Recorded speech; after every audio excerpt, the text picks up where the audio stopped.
ರಾಜ್ಯದಲ್ಲಿ ಹೊಸ ಸರ್ಕಾರ ಬಂದಾಯಿತು, ಇನ್ನೇನು ಅಧಿವೇಶನ ಕೂಡ ಶುರುವಾಗ್ತಿದೆ. ಈ ಸಲ ವಿಧಾನಸಭೆಗೆ ಆಯ್ಕೆಯಾಗಿರೋರಲ್ಲಿ ಒಂದಷ್ಟು ವಿಶಿಷ್ಟ ವ್ಯಕ್ತಿಗಳು ಬಂದಿದ್ದಾರೆ. ಅವರು ಈ ಅಸೆಂಬ್ಲಿಯಲ್ಲಿ ಹೇಗೆ ಪಾಲ್ಗೊಳ್ತಾರೆ, ಒಟ್ಟಾರೆ ಈ ಸದನದಲ್ಲಿ ಏನೇನೆಲ್ಲ ಸ್ಪೆಷಲ್ಸ್ ಇದೆ ಅವೆಲ್ಲವನ್ನು ತಿಳಿಸ್ಕೊಳ್ಳೋ ಕಾರ್ಯಕ್ರಮವೇ ಹೇಗಿದೆ ಅಸೆಂಬ್ಲಿ.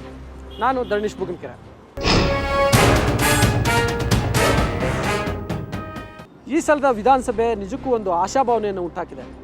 ಆಡಳಿತ ಪಕ್ಷದ ವಿಷಯಕ್ಕೆ ಬಂದರೆ ಅನುಭವಿಗಳ ದೊಡ್ಡ ದಂಡೆ ಅಲ್ಲಿದೆ. ಪ್ರತಿಪಕ್ಷಗಳು ಕೂಡ ಅಷ್ಟೇ ಸಮರ್ಥವಾಗಿದೆ. ಆಡಳಿತ ಪಕ್ಷವನ್ನು ಎಡೆಮುರಿ ಕಟ್ಟಲಿಕ್ಕೆ ಒಬ್ಬರಲ್ಲ 3 ಮಾಜಿ ಮುಖ್ಯಮಂತ್ರಿಗಳಿದ್ದಾರೆ. ವಿಧಾನ ಪರಿಷತ್ತಲ್ಲಿ ಮತ್ತೊಬ್ಬ ಮಾಜಿ ಮುಖ್ಯಮಂತ್ರಿ ಇದ್ದಾರೆ.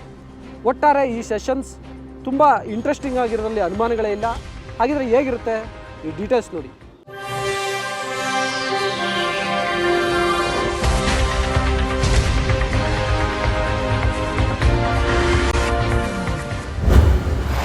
ಕುತೂಹಲ ಮೂಡಿಸಿರುವ ರಾಜ್ಯ ವಿಧಾನಸಭೆ, ಕಳೆತರಲಿರುವ ಸಿಎಂ ಮತ್ತು ಮಾಜಿ ಸಿಎಂಗಳು,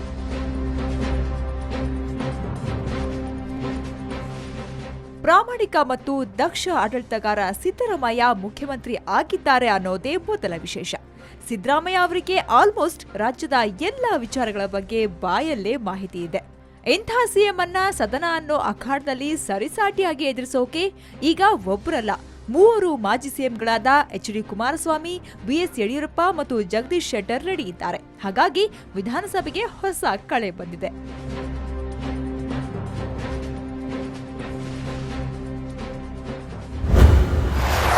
ಮಾತಿಗೂ ಮುನ್ನ ಮಾಹಿತಿ ಹೇಳುವ ಸಿದ್ದರಾಮಯ್ಯ, ಎಲ್ಲದಕ್ಕೂ ದಾಖಲೆ ಬಿಚ್ಚಿಡುವ ಕುಮಾರಸ್ವಾಮಿ, ಬಾಯ್ ಬಿಟ್ರೆ ಬೆಂಕಿ ಉಗುಳುವ ಯಡಿಯೂರಪ್ಪ, ತಣ್ಣಗೆ ವಾದ ಮಾಡುವ ಜಗದೀಶ್ ಶೆಟ್ಟರ್.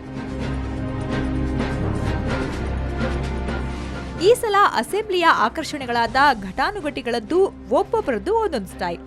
ಒಂದ್ ಕಡೆ ಪ್ರತಿಯೊಂದಕ್ಕೂ ಮಾಹಿತಿ ಪೋಣಿಸಿ ಮಾತನಾಡೋ ಸಿದ್ದರಾಮಯ್ಯ, ಇನ್ನೊಂದ್ ಕಡೆ ಎಲ್ಲದಕ್ಕೂ ದಾಖಲೆ ಬಿಚ್ಚಿಡುವ ಕುಮಾರಸ್ವಾಮಿ, ಬಾಯ್ ಬಿಟ್ರೆ ಬೆಂಕಿ ಉಗುಳೋ ಯಡಿಯೂರಪ್ಪ, ತಣ್ಣಗೆ ವಾದ ಮಾಡೋ ಜಗದೀಶ್ ಶೆಟ್ಟರ್ ಇರೋದ್ರಿಂದ ವಿಧಾನಸಭೆ ಬಗ್ಗೆ ಕುತೂಹಲನೂ ಹೆಚ್ಚಾಗಿದೆ.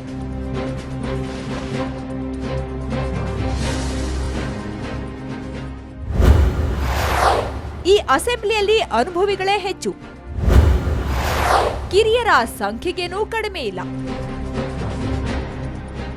ರಾಜಕಾರಣದ ಅನುಭವ ಇಲ್ದವರು, ಕ್ಷೇತ್ರದ ಬಗ್ಗೆ ಕಮಿಟ್ಮೆಂಟ್ ಇಲ್ದವರು, ಪಕ್ಷ ನಿಷ್ಠೆ ಇಲ್ದವರು, ರಿಯಲ್ ಎಸ್ಟೇಟ್ ಕುಳಗಳು, ಉದ್ಯಮಿಗಳು ವಿಧಾನಸಭೆಯಲ್ಲಿ ಇದ್ರೆ ಏನೆಲ್ಲ ಅನಾಹುತ ಆಗ್ತವೆ ಅನ್ನೋದನ್ನ ಬಿಜೆಪಿ ಸರ್ಕಾರದ ಟೈಮ್ನಲ್ಲೇ ನೋಡಿದ್ದೀವಿ. ಈ ಸಲ ಇಂಥವರ ಸಂಖ್ಯೆ ಕಡಿಮೆ ಇದೆ ಅನ್ನೋದೇ ಸಮಾಧಾನ. ಅದೇ ರೀತಿ ಈ ಅಸೆಂಬ್ಲಿಲಿ ತುಂಬಾ ಜನ ಅನುಭವಿಗಳಿದ್ದಾರೆ ಅನ್ನೋದು ಕೂಡ ಹೆಚ್ಚುಗಾರಿಕೆ. ಜೊತೆಗೆ 68 ಮಂದಿ ಹೊಸದಾಗಿ ವಿಧಾನಸಭೆಗೆ ಬಂದಿದ್ದಾರೆ. ಆಡಳಿತ ಪಕ್ಷದಲ್ಲಿ ಅನುಭವಿಗಳು ಹೆಚ್ಚು, ಮೊನಚಾಗಿರುವ ವಿರೋಧಿ ಪಾಳೆಯ. ಆಡಳಿತ ಪಕ್ಷವಾದ ಕಾಂಗ್ರೆಸ್ನಲ್ಲಿ ಅನುಭವಿಗಳ ದೊಡ್ಡ ಪಡೆ ಇದೆ. ಉನ್ನತ ಶಿಕ್ಷಣ ಸಚಿವ ಆರ್.ವಿ. ದೇಶಪಾಂಡೆ 7ನೇ ಸಲ ಗೆದ್ದು ಬಂದಿದ್ದಾರೆ. ಸಿಎಂ ಸಿದ್ದರಾಮಯ್ಯ ಸೇರಿದಂತೆ 7 ಮಂದಿ 6 ಬಾರಿ ಗೆದ್ದವರಿದ್ದಾರೆ. 12 ಜನ 5ನೇ ಸಲ ಗೆದ್ದಿದ್ದಾರೆ. ಕೇಂದ್ರದ ಮಾಜಿ ಸಚಿವರಾದ ಶ್ರೀನಿವಾಸ್ ಪ್ರಸಾದ್ ಮತ್ತು ಅಂಬರೀಶ್ ಕೂಡ ಈ ಸಲ ವಿಧಾನಸಭೆಯಲ್ಲಿದ್ದಾರೆ, ಮಂತ್ರಿನೂ ಆಗಿದ್ದಾರೆ. ಕಾಂಗ್ರೆಸ್ಗೆ ಹೋಲಿಸಿಕೊಂಡ್ರೆ ವಿರೋಧಿ ಪಾಳೆಯ ಸ್ವಲ್ಪ ಮಂಕಾದಂತಿದೆ. ಆದ್ರೂ ಕುಮಾರಸ್ವಾಮಿ, ಜಗದೀಶ್ ಶೆಟ್ಟರ್, ಯಡಿಯೂರಪ್ಪ, ಆರ್ ಅಶೋಕ್, ಸುರೇಶ್ ಕುಮಾರ್, ಎಚ್.ಡಿ. ರೇವಣ್ಣ, ಶ್ರೀರಾಮುಲು, ಪಕ್ಷೇತರ ಶಾಸಕ ಕೆ.ಎಸ್. ಪುಟ್ಟಣ್ಣಯ್ಯ ಅವರಂಥವರು ಇರೋದ್ರಿಂದ ಕಲಾಪಗಳು ಸಪ್ಪಿಯಾಗಿರೋದಿಲ್ಲ ಅನ್ನೋದಂತೂ ಗ್ಯಾರಂಟಿ. ಕಾಂಬಿನೇಷನ್ ಭಾಳ ಚೆನ್ನಾಗಿದೆ. ಭಾಳ ಸೀನಿಯರ್ಸು, ಎಕ್ಸ್ಪೀರಿಯನ್ಸ್ಡ್ ಕೂಡ ಒಂದು ಕಡೆ ಇದ್ದಾರೆ. ಮತ್ತೊಂದು ಕಡೆ ನೀವು ಹೇಳ್ದಂಗೆ ಭಾಳ ಎಜುಕೇಟೆಡ್ಸ್ ಇದ್ದಾರೆ, ಕೃಷಿ ಕ್ಷೇತ್ರದಿಂದ ಬಂದವರಿದ್ದಾರೆ, ಬೇರೆ ಬೇರೆ ಕ್ಷೇತ್ರಗಳಿಂದ ಬಂದಂಥವರೆಲ್ಲ ಇದ್ದಾರೆ. ಆದರೆ ಕಳೆದ ಅಸೆಂಬ್ಲಿನಲ್ಲಿ ಆ ಥರದ ಇವುಗಳನ್ನ ನಮಗೆ ಕಾಣಲಿಕ್ಕೆ ಸಾಧ್ಯ ಇರಲಿಲ್ಲ. ಎಲ್ಲ ಆಲ್ಮೋಸ್ಟ್ ಎಲ್ಲರೂ ಹೊಸಬರೇ ಇದ್ದರು. ಮತ್ತು ಅನೇಕ ಸಲ ನಮ್ಮ ಹತ್ರನೇ ಯಡಿಯೂರಪ್ಪನವರು ಆರಂಭದಲ್ಲಿ ಹೇಳ್ಕೊಳ್ತಾಯಿದ್ರು, ಇನ್ನೂ ಅವ್ರು ಕೆಲಸನೇ ಕಲ್ತಿಲ್ಲ ಅಂತ. 1 ವರ್ಷ ಆದಮೇಲೂ ಕೂಡ ಆ ಮಾತುಗಳನ್ನು ಹೇಳ್ತಾಯಿದ್ರು. ಇಲ್ಲಿ ಅದರ ಅಗತ್ಯತೆ ಇಲ್ಲ. ಭಾಳಷ್ಟು ಜನಕ್ಕೆ ಅದರ ಎಕ್ಸ್ಪೀರಿಯೆನ್ಸ್ ಭಾಳ ಚೆನ್ನಾಗಿದೆ. ಈಗ ಫಾರ್ ಎಕ್ಸಾಂಪಲ್ಲು ನಮ್ಮ ಇವರಿರ್ಬೋದು, ಯಾರು ಪುಟ್ಟಣ್ಣಯ್ಯ ಬಂದಿದ್ದಾರೆ, ಒಂದು ರೈತ ಸಂಘದ ಒಂದು ಪ್ರತಿನಿಧಿಯಾಗಿ. ಬಹುಶಃ ಪುಟ್ಟಣ್ಣಯ್ಯನವ್ರಿಗಿಂತಲೂ ರೈತರ ಬಗ್ಗೆ ಹೆಚ್ಚು ಜ್ಞಾನ ಇರೋರು ಅಸೆಂಬ್ಲಿಯಲ್ಲಿ ಇರಲಾರು ಅಂತ ನನಗನ್ಸುತ್ತೆ. ಆ ಥರದವರೆಲ್ಲ ಇದ್ದಾರೆ. ಸದನದಲ್ಲಿದ್ದಾರೆ ವೆರೈಟಿ ಜನ. ಅಪ್ಪ ಮಕ್ಕಳು ಮತ್ತು ಸಹೋದರರ ಕಮಾಲ್. ರಾಜಕಾರಣದಲ್ಲಿ ವಂಶ ಪಾರಂಪರ್ಯ ಸಾಮಾನ್ಯ, ಆದ್ರೂ ಅಪ್ಪ ಮಕ್ಕಳು ಅದರಲ್ಲೂ ಎರಡೆರಡು ಜೋಡಿ ಒಂದೇ ಸದನದಲ್ಲಿರೋದು ಬಲು ಅಪರೂಪ. ಈ ಸಲ ಅಂತಹ ಉದಾಹರಣೆ ಇದೆ. ಬೆಂಗಳೂರಿನ ವಿಜಯನಗರದ ಶಾಸಕ ಎಂ ಕೃಷ್ಣಪ್ಪ ಮತ್ತು ಅವರ ಮಗ ಗೋವಿಂದರಾಜನಗರದ ಶಾಸಕ ಪ್ರಿಯಾ ಕೃಷ್ಣ ಒಂದು ಜೋಡಿಯಾದ್ರೆ, ದಾವಣಗೆರೆ ಉತ್ತರ ಮತ್ತು ದಕ್ಷಿಣ ಕ್ಷೇತ್ರಗಳಿಂದ ಆಯ್ಕೆಯಾಗಿರುವ ಶಾಮನೂರು ಶಿವಶಂಕರಪ್ಪ ಮತ್ತು ಅವರ ಮಗ ಎಸ್ ಮಲ್ಲಿಕಾರ್ಜುನ ಇನ್ನೊಂದು.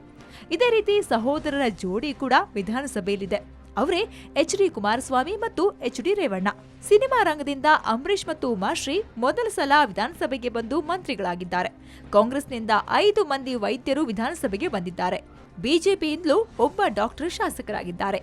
ಬಿಎಸ್ಆರ್ ಪಕ್ಷದ ಯುವ ಪೊಲೀಸ್ ಅಧಿಕಾರಿ ರಾಜೀವ್ ಈಗ ಕುಡುಚಿ ಕ್ಷೇತ್ರದ ಶಾಸಕರಾಗಿದ್ದಾರೆ.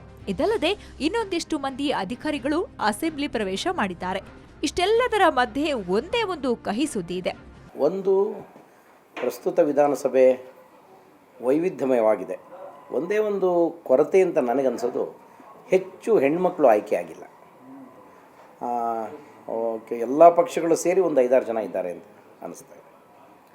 ಅದು 224 ಜನ ಇರುವ ಒಂದು ವಿಧಾನಸಭೆಯಲ್ಲಿ ಕನಿಷ್ಠ 24ರಿಂದ 50 ಜನರಾದರೂ ಹೆಣ್ಮಕ್ಳು ಆಯ್ಕೆ ಆಗಬೇಕು, ನಮ್ಮೆಲ್ಲರ ಆಸೆ ಇದ್ದದ್ದು. ಆಗಿಲ್ಲ, ಅದೊಂದು ಕೊರತೆ ಇದೆ. ಆದರೆ ಸಾಮಾಜಿಕ ದೃಷ್ಟಿಕೋನದಿಂದ ನೋಡಿದ್ರೆ ಒಂದು ವೈವಿಧ್ಯಮಯವಾದ ಎಲ್ಲ ರೀತಿಯ ಎಲ್ಲ ವಿಭಾಗಗಳಿಂದ ಜನರು ಆಯ್ಕೆಯಾಗಿದ್ದಾರೆ. ನಮಗೆಲ್ಲ ಒಂದು ನಿರೀಕ್ಷೆ ಹೇಗಿತ್ತು ಅಂತಂದರೆ, ನಾಳೆ ಇಡೀ ವಿಧಾನಸಭೆ ಗಣಿ ಮಾಫಿಯಾಗಳಿಂದ ತುಂಬೋಗ್ತದೆ, ರಿಯಲ್ ಎಸ್ಟೇಟ್ನವರು ಅಸೆಂಬ್ಲಿಯಲ್ಲಿ ತುಂಬಿಕೊಳ್ತಾರೆ, ಸಾಮಾನ್ಯ ಜನರ ಸಮಸ್ಯೆಗಳನ್ನು ಚರ್ಚೆ ಮಾಡಲಾಗದಂಥ ಒಂದು ಬಿಗುವಿನ ವಾತಾವರಣ ನಿರ್ಮಾಣವಾಗ್ಬೋದು ಅನ್ನುವ ಒಂದು ಕೆಟ್ಟ ನಿರೀಕ್ಷೆ ಇತ್ತು. ಆದರೆ ಚುನಾವಣೆಯಲ್ಲಿ ಜನರು ಎಷ್ಟು ವಿವೇಕದಿಂದ ವರ್ತನೆ ಮಾಡಿದ್ದಾರೆ ಮತ್ತು ಮತ ಚಲಾಯಿಸಿದ್ದಾರೆ ಅಂತಂದರೆ, ಬಹುತೇಕ ಆ ಥರದ ಜನರು ಬಹಳ ನಿರೀಕ್ಷೆ ಇಟ್ಕೊಂಡು ವಿಧಾನಸಭೆಗೆ ಆಯ್ಕೆ ಆಗ್ತೀವಿ ಅಂತ ಬಂದವರನ್ನು ಮನೆಗೆ ಕಳಿಸಿದ್ದಾರೆ. ಮತ್ತು ತಾವು ಯಾರನ್ನು ಸರಿ ಅಂತ ಅನಿಸಿದೆಯೋ ಮತ್ತು ಸಾಮಾನ್ಯ ಜನರ ದೃಷ್ಟಿಯಿಂದ ಯಾರ್ಯಾರು ಆಯ್ಕೆ ಆಗಬೇಕು ಅಂತಿತ್ತೋ ಅಂಥವ್ರು ಆಯ್ಕೆ ಆಗಿದ್ದಾರೆ ಅಂತೇಳಿ ನನಗನ್ನಿಸ್ತಾರೆ.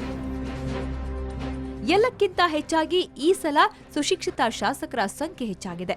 ಶಿಕ್ಷಣ ಒಂದೇನೆ ಎಲ್ಲ ಸಮಸ್ಯೆಗೂ ಪರಿಹಾರ. ಹಾಗಾಗಿ ನಮ್ಮನ್ನ ಆಳುವವರು, ನಮಗಾಗಿ ಕಾನೂನು ರೂಪಿಸೋರು ಸುಶಿಕ್ಷಿತರಾಗಬೇಕು. ಈ ಸಲ ಅಂತಹ ವಾತಾವರಣ ಕಂಡುಬರ್ತಿರೋದಕ್ಕೆ ಖುಷಿ ಪಡೋಣ. ಇಷ್ಟೊತ್ತು ಈ ಸಲದ ವಿಧಾನಸಭೆಗೆ ಯಾವ ರೀತಿಯ ವ್ಯಕ್ತಿಗಳು ಬಂದಿದ್ದಾರೆ ಅನ್ನೋದನ್ನು ನೋಡಿದ್ವಿ. ಈಗ ಅವ್ರ ಮೇಲೆ ಜನರ ನಿರೀಕ್ಷೆಗಳೇನಿದೆ, ಮತ್ತು ಸರ್ಕಾರದ ಮುಂದೆ, ಶಾಸಕರ ಮುಂದೆ ಏನೇನು ಸವಾಲುಗಳಿದ್ದಾವೆ ಅವುಗಳೆಲ್ಲವನ್ನು ತಿಳ್ಕೊಳ್ಳೋಣ. ಅದಕ್ಕೂ ಮುನ್ನ ಒಂದು ಚಿಕ್ಕ ಬ್ರೇಕ್.